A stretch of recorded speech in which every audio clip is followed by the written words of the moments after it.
안녕하세요. 주식 애소리의 애소리입니다. 네, 10월 5주차 상장 클로봇이 수익 구간을 단 한 번도 주지 않으면서 크게 충격을 안겨줬고 그 다음 타자는 성우와 뉴진스펙 11호가 되겠습니다. 성우는 조금 다를 수 있을지 상장의 체크포인트 같이 챙겨보도록 할게요. 성우는 원통형 배터리의 안전을 담당하는 탑캡 어셈블리라는 부품을 주력으로 하는 회사였고요. 핵심 포인트는 LG엔솔의 4680 배터리 탑캡을 단독으로 공급한다라는 이슈가 있었습니다. 꾸준하게 흑자를 내는 기업이고 기술 특례 상장이 아니었어요. 기본적으로. 자, 공모가는 상단의 10% 초과한 32,000원이었고 한국투자증권에서 배정을 받았습니다. 최종적으로 배정 내역부터 보시면 우리사주 조합에 배정된 물량은 없었고요. 기관 투자자 미납 없이 다 소화됐습니다. 그리고 최종적으로 확약 비율이 많이 올라갔는데요. 수요 예측대에는 3.25%밖에 안 됐지만 배정 후에는 35.84%까지 증가했습니다. 10배 이상 올라갔네요. 특히나 3개월과 6개월 장기 확약 비중이 높아서 확약의 퀄리티도 좋은 편에 속합니다. 자, 적용해서 최종 유통가능 물량을 계산을 해보면 원래도 유통 물량이 23.09%로 적은 편이긴 했는데 17.73%까지 내려가서요. 유통 물량 10%대 품절주의 조건이 좀 만들어졌습니다. 다만 공모가 기준 금액으로 계산을 하면 약 853억 원, 여전히 무겁기는 하고요. 그리고 기존 주주의 비중이 낮다라는 것도 장점 중에 하나입니다. 기존 주주는 상장일 유통 물량에서 차지하는 비중이 17.75% 정도, 이 정도로 좀 낮고요. 국내 기관이 41.76%로 가장 높은 비중을 차지하게 되겠습니다. 이번 공모를 통해서 배정받은 기관들이 마구 던지지 말아야 될 텐데 우리하고 마찬가지로 요즘에 재미를 못 봤을 터라서 수익 구간 적당히 나오면 다들 던지지 않을까 싶습니다. 네, 그리고 상장일에 유통 가능한 물량을 보유한 기존 주주는 딥블루 제3호 사모투자와 우리사주 조합이 있는데요. 우리사주 조합의 발행가액은 8,065원, 딥블루 사모투자의 발행가액은 16,585원입니다. 공모가가 32,000원이니까 이들은 다 엑시트를 노리고 있을 것 같아요. 이 밖에 바로 신경 쓸 물량은 없습니다. 자, 다시 조건만 정리를 해보겠습니다.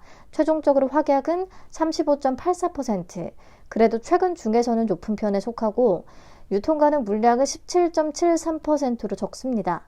기존 주주의 비중도 17%대면 낮은 편이기는 하고요.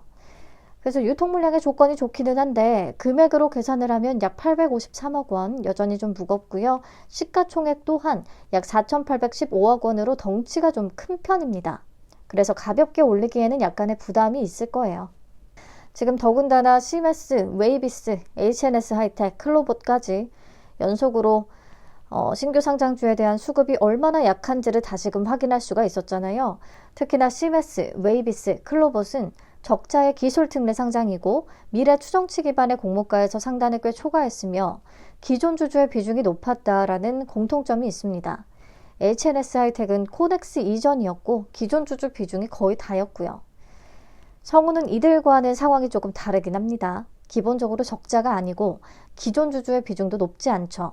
그리고 단기적으로는 비교적 확실하게 생각될 수 있는 호재, LG엔솔향 4680 배터리의 부품을 단독 공급한다는 이슈도 있고요. 그렇기 때문에 25년의 실적 확대가 어느 정도는 확실히 기대가 되는 부분이 있어서 저는 25년 예상 순이익을 기준으로 주당 평가가액을 산출해서 어느 정도 상승 여력을 기대할 수 있을지 계산을 한번 해봤습니다. 유진투자증권의 리포트를 참고해서 25년 예상 순이익은 322억 원을 적용했습니다. 비교 기업의 어제자 시가총액 기준으로 평균 PER은 18.11배를 썼고요. 그러면 주당 평가가액은 약 38,758원, 공모가보다 21% 높은 수준으로 계산이 됐습니다. 그리고 조금 보수적으로 25년 예상치를 15% 할인율을 적용해서 24년 말 기준으로 현가화 시켜보면 약 280억 원 정도가 되고요. 요거를 기준으로 주당 평가가액을 계산을 하면 약 33,703원입니다. 공모가보다는 5.3% 높은 수준. 네, 그래도 실적이 뒷받침이 되는 회사고 유통 물량이 품절주 수준으로 낮은 데다가 기존 주주의 비중도 높진 않기 때문에 수익 구간은 좀 나올 수 있다라고 기대는 하고 있고요. 큰 기대보다는 보수적으로 20에서 30% 정도 보고 있습니다. 우리 비례 청약하신 분들은 손익분기점 11% 정도는 생각을 해야 되겠더라고요. 35,520원. 그 위에서 판다면 손해는 아닐 테니까 참고해서 목표치를 정해보시면 될 것 같아요. 자, 근데 단독이면 좋으련만 동시상장이죠. 뉴진 스펙 11호랑 붙게 되고요.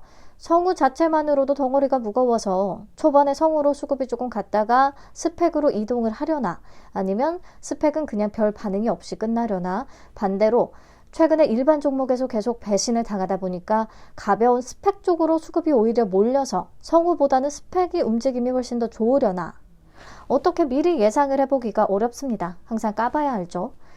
최근에 일반 종목과 스펙이 동시 상장을 했던 케이스들을 살펴보면 스펙들도 최소 30% 이상은 다 가주긴 했더라고요.